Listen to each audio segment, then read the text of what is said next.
एक बार की बात है, जंगल में एक सियार रहता था। एक दिन वो शिकार के लिए जंगल में एक पुराने पेड़ के नीचे खड़ा था। तभी अचानक से तेज आंधी आने लगी, जिससे सियार डर गया।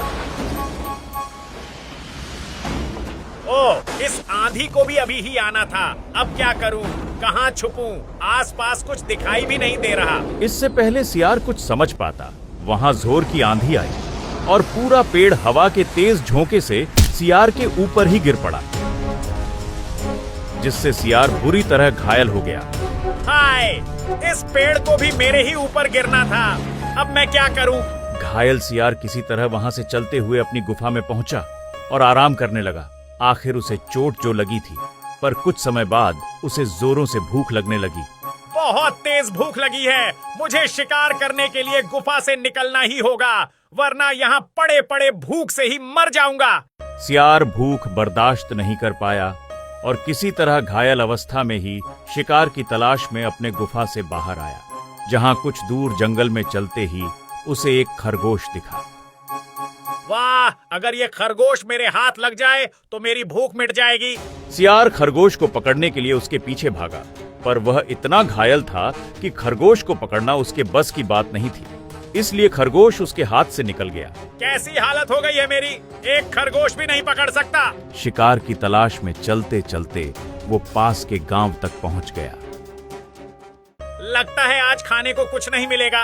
इस गांव में देखता हूँ, शायद कोई मुर्गा या बकरा हाथ लग जाए। तभी कुछ लोगों ने सियार को वहां देख लिया और जोर जोर से चिल्लाने लगे।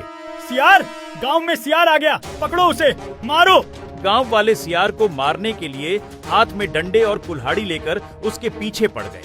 ये देखकर सियार अपनी जान बचाने के लिए भागने लगा और भागते भागते एक धोबी के घर के सामने पहुंच गया। सियार अब थक चुका था और उसमें और भागने की हिम्मत नहीं थी, पर गांव वाले उसके पीछे अभी भी पड़े थे। ये गांव वाले तो मेरा पीछा ही नहीं छोड़ रहे। अगर जल्दी कुछ नहीं किया तो ये गांव वाले मुझे छोड़ेंगे नहीं। सियार छिपने के लिए जगह ढूंढने लगा। तभी सियार की नजर एक घर के बाहर रखे एक ड्रम में पड़ी। हाँ, ये जगह सही रहेगी। इस ड्रम के अंदर छुप जाता हूँ। जब गांव वाले चले जाएंगे तभी बाहर निकल जाऊंगा। सियार बिना कुछ सोचे अपनी जान बचाने के लिए ड्रम में कूद गया। धोबी ने उस ड्रम में कपड़ों के लिए नीला रंग घोल के रखा था। सियार किसी तरह अपने सांस रोककर रंग में डूबा रहा। इसमें तो पानी भरा है, आसमान से कूदे और पानी में गिरे। खैर, बस थोड़ी देर की बात है। गांव वालों ने सियार को बहुत खोजा, पर वो उन्हें नहीं मिला। लगता है सियार भाग गया, चलो वापस अपने घर चलते हैं। जब सियार को पूरी तरह से यकीन हो गया कि गांव वाले वहां से चले गए हैं, तो वह ड्रम से बाहर निकला। वो पूरी तरह भीग चुका था।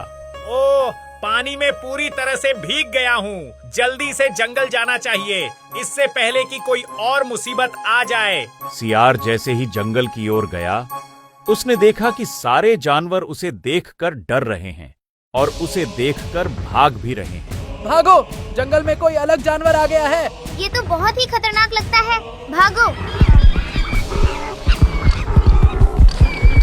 सबको डरते देखकर पहले तो सियार को कुछ समझ में नहीं आया, और जब वो थका हुआ सियार पानी पीने के लिए जंगल के नदी के किनारे गया, तब उसने पानी में अपनी परछाई देखी। वो पूरी तरह से नीला हो गया था। तब उसे बात समझ में आई और चतुर और चालाक सियार के मन में एक बात आई। अच्छा, तो ये बात है, मतलब उस ड्रम में पानी नहीं बल्कि नीला रंग था, और जंगल के जानवर मेरे नीले रंग के कारण मुझे कोई और जानवर समझ के डर रहे हैं। जंगल में राज करने का ऐसा मौका दोबारा नहीं मिलेगा। हा हा हा। सियार अपनी योजना अनुसार जानवरों के पास जाकर उन्हें रोकने लगा। सुनो मेरे जानवर भाइयों, मुझसे डरने की कोई जरूरत नहीं है। भागो मत, मेरी बात सुनो, मैं तुम्हें कोई नुकसान नहीं पहुंचाऊंगा। सियार उनके पास गया और उन्हें एक मनगढ़ंत कहानी सुनाई। भाइयों, मैं समझ सकता हूँ कि तुम लोग मेरा नीला रंग देखकर मुझसे डर रहे हो। मैं ये भी जानता हूँ कि इस रंग का जानवर इस जंगल तो क्या पूरी धरती में नहीं पाया जाता। सही कहा, तुम कहाँ से आए हो? मैं स्वर्ग से आया हूँ। मुझे भगवान ने यहाँ भेजा है एक संदेश देकर। तुम जल्दी से सब जानवरों को बुला लाओ तो मैं भगवान का संदेश सुनाऊं। ये सुन खरगोश को सियार पर यकीन आ गया और वो जाकर जंगल के दूसरे सभी जानवरों को बुलाकर ले आया। सियार जंगल में बने एक ऊंचे पत्थर में खड़ा हो गया और अपनी बात कहने लगा। आप सबका स्वागत है। मुझे भगवान ने खुद इस जंगल में भेजा है क्योंकि तुम लोगों का कोई रक्षक नहीं है और आज से मेरा काम तुम्हारी रक्षा करना है। भगवान ने मुझे इस जंगल का राजा बनाकर भेजा है और आज से तुम लोग मेरी प्रजा होगे। मेरे रहते तुम लोगों को कभी किसी से डर नहीं होगा। हे भगवान के दूत, हम सबको तुम्हारी बात पर यकीन है। आज से तुम ही हमारे राजा होगे। हे महाराज, आप बताइए हमारे लिए क्या आज्ञा है? तुम्हें अपने महाराज की खूब सेवा और आदर करना चाहिए।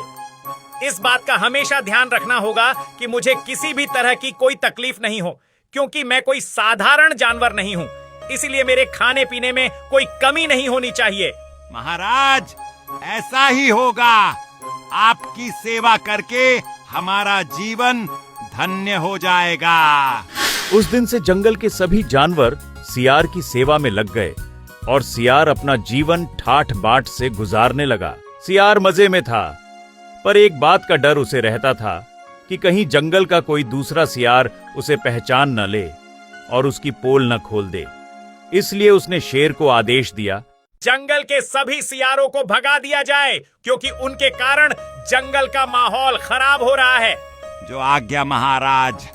शेर जब सियारों को भगाने गया तो सियारों के सरदार ने उससे विनती की, शेर भाई, हमें मत भगाओ। हम चुपचाप अपनी गुफा में रहेंगे, किसी को तंग नहीं करेंगे।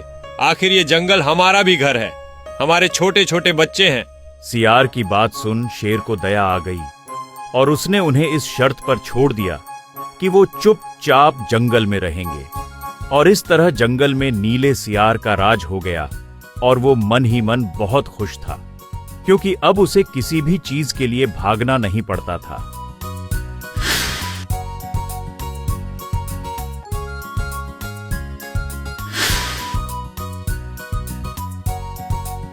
वाह, जिंदगी हो तो ऐसी। सियार की जिंदगी भी कोई जिंदगी है। असली मजे तो राजा बन के जीने में ही हैं। ऐसे ही कई दिन बीत गए।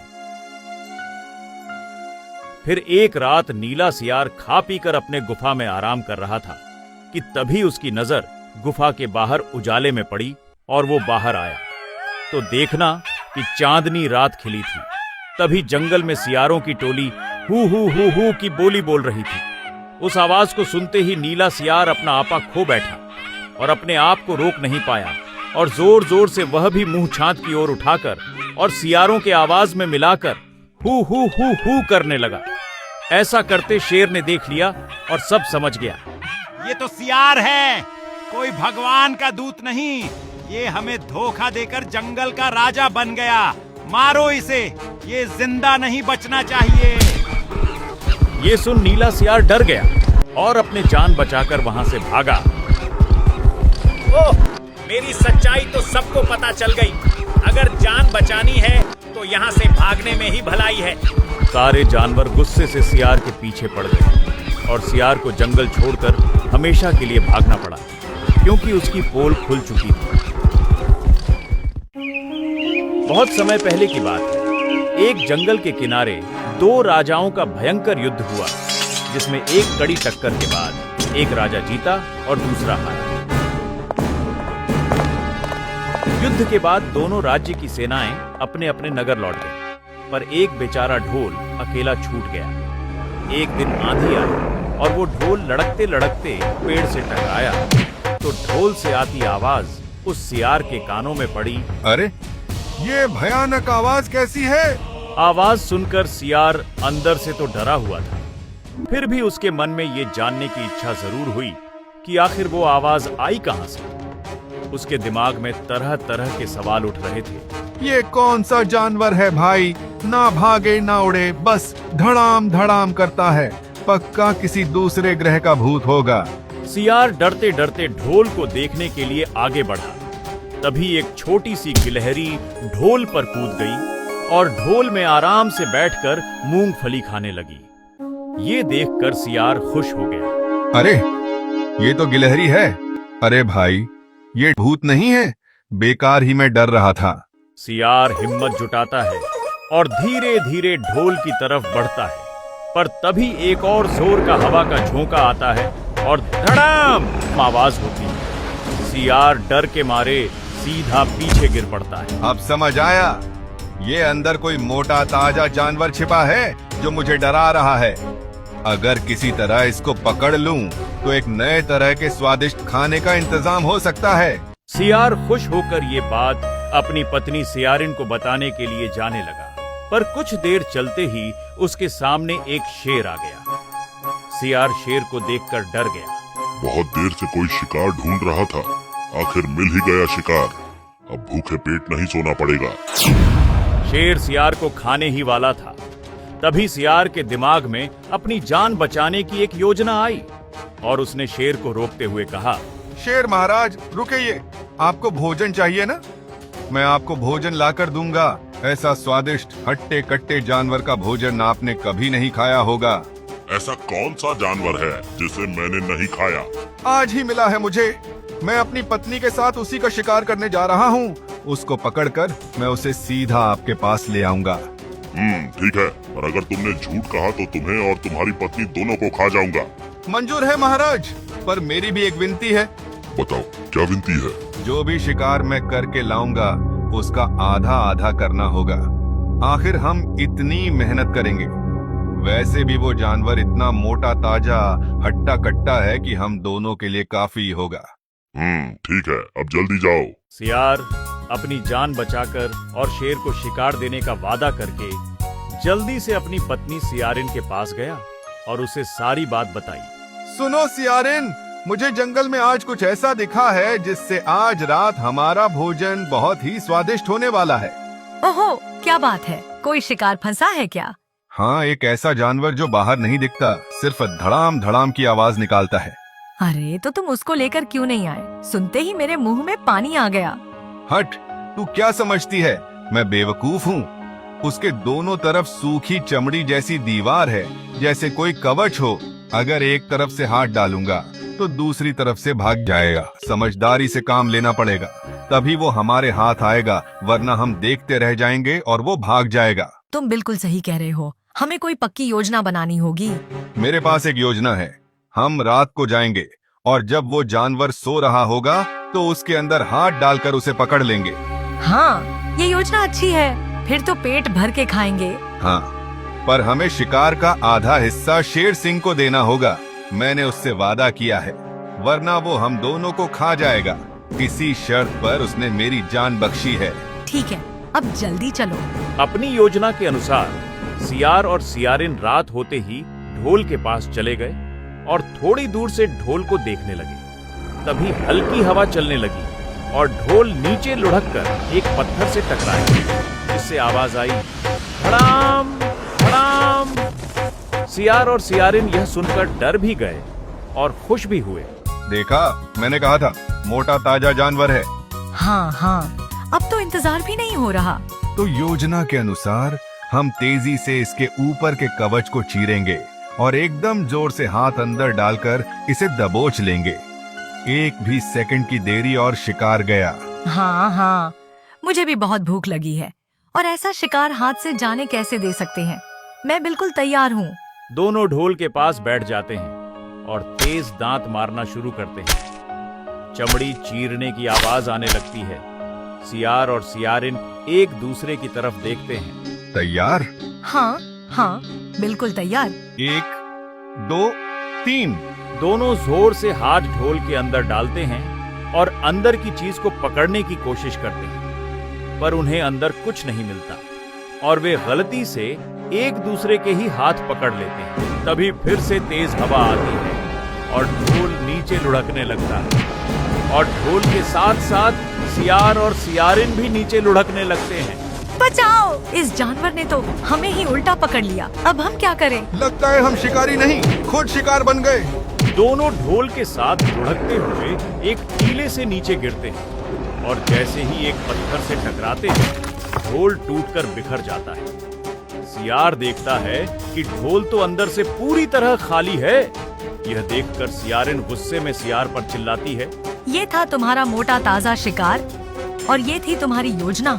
अरे मुझे क्या पता, सुबह से इतनी जोर से धड़ाम धड़ाम कर रहा था, मुझे लगा कि कोई बड़ा जानवर ही होगा।